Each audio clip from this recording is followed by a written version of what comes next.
ఈరోజు మనం మాడుగుల మండల్ అప్పారెడ్డిపల్లిలో ఉన్నాం. ఇప్పుడు మనం గమనించేట్లా మనం ఇట్లా దారిలో వెళ్తా ఉంటే మనకి ఇక్కడ ఫ్లెక్సీ అయితే ఒకటి కనిపిస్తా ఉంది. ఎంపీ ఎలక్షన్‌లో జరుగుతున్నటువంటి ఈ నేపథ్యంలో ఇక్కడ ఒక అద్భుతమైనటువంటి ఫ్లెక్సీ అందరిని ఆశ్చర్యం గొలిపేటటువంటి ఫ్లెక్సీ ఒకటైతే కనిపిస్తా ఉంది. డాక్టర్ ఆర్ఎస్ ప్రవీణ్ కుమార్ గారి బొమ్మ కనిపిస్తుంది. అదేవిధంగా దీనిపైన పార్టీలకు అతీతంగా విద్యావంతుడు, మేధావి, పాలనా దక్షతుడు, విజన్ ఉన్నటువంటి వ్యక్తి, నాయకుడిని, బహుజన బిడ్డను, నాగర్ కర్నూలు పార్లమెంటు సభ్యుడిగా ఉన్నారు. గెలిపించాలి ఆర్ఎస్ ప్రవీణ్ కుమార్ గారిని గెలిపించుకుందాం అనేటటువంటి స్లోగన్‌తో ఉన్నటువంటి అసలు ఈ ఫ్లెక్సీ వెలవడం అనేటటువంటిది చాలా అద్భుతంగా కనిపిస్తూ ఉంది మనకి. అంటే ఈ నాగర్ కర్నూలు ప్రజానికం, యావత్ ప్రజానికం అందరూ కూడా స్వచ్ఛందంగా డాక్టర్ ఆర్ఎస్ ప్రవీణ్ కుమార్ గారిని గెలిపించాలనేటటువంటి ధోరణి, గెలిపించాలనేటటువంటి అభిలాష, కుతూహలం అనేటటువంటిది అయితే మనం ఈ ఫ్లెక్సీని బట్టి అయితే చెప్పొచ్చు. కానీ మనం ఇక్కడ పెద్ద ఇక్కడ ఒక ఫామ్ హౌస్ అయితే కనిపిస్తూ ఉంది. అసలు ఇది లోనకెళ్ళి అసలు ఇది ఎవరిది, ఎందుకు ఈ ఫ్లెక్సీ పెట్టారు, దీని యొక్క ఉద్దేశం ఏంది, దీని యొక్క అంతరార్థం ఏంది, ఎందుకు ఆర్ఎస్ ప్రవీణ్ కుమార్ గారు మాత్రమే గెలవాలి, ఎందుకు మిగిలిన అభ్యర్థులకి ఆర్ఎస్ ప్రవీణ్ కుమార్ గారికి ఉన్నటువంటి తేడా ఏంది, వాళ్ళ మధ్య డిఫరెన్స్ ఏందనేటటువంటి అడిగి తెలుసుకునేటటువంటి ప్రయత్నం అయితే చేద్దాం. సార్ నమస్తే సార్. ఈ హౌస్ మీదేనా సార్? మేము అట్లా దారిలో వెళ్తా ఉండగా ఇక్కడ మాకు ఫ్లెక్సీ అయితే దర్శనం ఇచ్చింది. అసలు ఆ ఫ్లెక్సీ వెనక ఉన్నటువంటి అంతరార్థం ఏంది, ఆర్ఎస్ ప్రవీణ్ కుమార్ గారికి మీకు ఉన్నటువంటి సంబంధం ఏంది, అసలు ఆర్ఎస్ ప్రవీణ్ కుమార్ గారు ఎందుకు గెలవాలి? ఇక్కడ ముగ్గురు ఎంపీ అభ్యర్థులు పోటీ చేస్తూ ఉన్నారు, కానీ ఆర్ఎస్ ప్రవీణ్ కుమార్ గారికి మీకు ఉన్నటువంటి సంబంధం ఏంది, అసలు ఆర్ఎస్ ప్రవీణ్ కుమార్ గారు ఎందుకు గెలవాలని మీరు అనుకుంటున్నారు సార్? ఇక్కడ ప్రవీణ్ కుమార్ సార్ తోటి మాకు అనుబంధం ఏంటంటే, సార్ డైరెక్ట్గా పరిచయం లేదు, కానీ గత 10-12 ఏళ్ల నుంచి సారు రెసిడెన్షియల్ స్కూల్లో చేస్తున్నటువంటి అభివృద్ధి, విద్యార్థులు ఎంతోమంది, లక్షలాది మంది విద్యార్థులు ఐఐటి, ఐఐఎం లాంటి సంస్థలలో పోవడం, డాక్టర్లు కావడం, ఇవన్నిటి సార్ చేస్తున్న కార్యక్రమాలను మేము తరచుగా చూస్తున్నాము.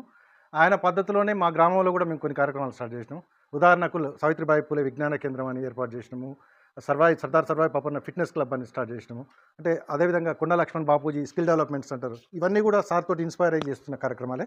సార్ మాకు డైరెక్ట్గా పరిచయం కూడా లేరు, అయినా కూడా మేము అంటే సార్ చేస్తున్న కార్యక్రమాలు మేము కూడా కొన్ని చేయాలి మా గ్రామంలో అనే ఉద్దేశంతో చేస్తున్నాము.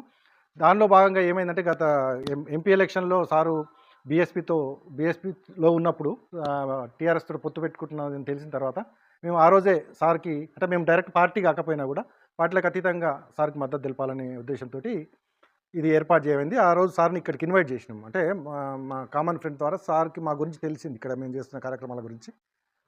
సార్ని ఇన్వైట్ చేసినాం. ఇన్వైట్ చేసిన తర్వాత సార్ ఇక్కడికి వచ్చి విజిట్ చేయడం జరిగింది, మా కార్యక్రమాలు చూడడం జరిగింది. ఆ సందర్భంలో సార్ని పార్టీలకు అతీతంగా గెలిపించుకోవాలంటే, ఏ పార్టీ నుంచి పోటీ చేసినా సార్ని లాంటి మేధావిని, సార్ లాంటి ఒక విజన్ ఉన్న నాయకుడిని, బహుజన బిడ్డని, ఆయన చేసినటువంటి అడ్మినిస్ట్రేటివ్ వర్క్ చూసినాం మనం 10-12 ఏళ్ళు. అంటే పరిపాలనా దక్షకుడు ఆయన.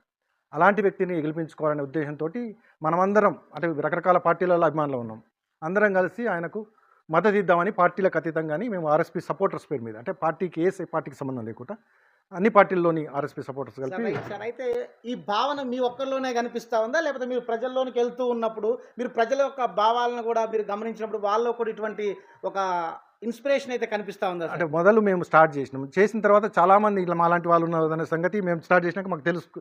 అంటే మాకు ఫోన్ చేయడం కానీ, మమ్మల్ని కాంటాక్ట్ చేయడం కానీ జరుగుతుంది. చాలా వేల మందికి, అసలు ఎక్కడ గ్రామాల్లో చూసినా, నేను ఇప్పుడు సార్ బీఆర్ఎస్ నుంచి పోటీ చేస్తున్నారు, కానీ మేము పోయి కాంగ్రెస్ అభ్యర్థిని, కాంగ్రెస్ కార్యకర్తని ఇట్లా సార్ ఇట్లా చేస్తున్నారు, మీకు ఎట్లా అనిపిస్తుంది అంటే, మేము ఈసారి ఖచ్చితంగా మా పార్టీలో పక్కన పెట్టినా సరే సార్కి మద్దతు ఇస్తామనే ఆలోచనతోటి వాళ్ళు చెప్పడం జరిగింది. ఒక్క కాంగ్రెస్ పార్టీ కాదు, బీజేపీ కార్యకర్తలు కానీ కమ్యూనిస్ట్ చేస్తలేరు కూడా చేద్దాం కాబట్టి కోఆర్డినేట్ చేసుకుంటూ మీరు ఫీల్డ్ ఇదే భావన ఉంది. ఇప్పుడు 2 సార్లు తెలియదు, అదేవిధంగా ఎంపీగా పనిచేసి పార్లమెంట్లో మాట్లాడిన 6 నిమిషాలు కూడా నాకు. అదేవిధంగా ఇప్పుడు తను డిప్యూటీసీగా కలగూతురి,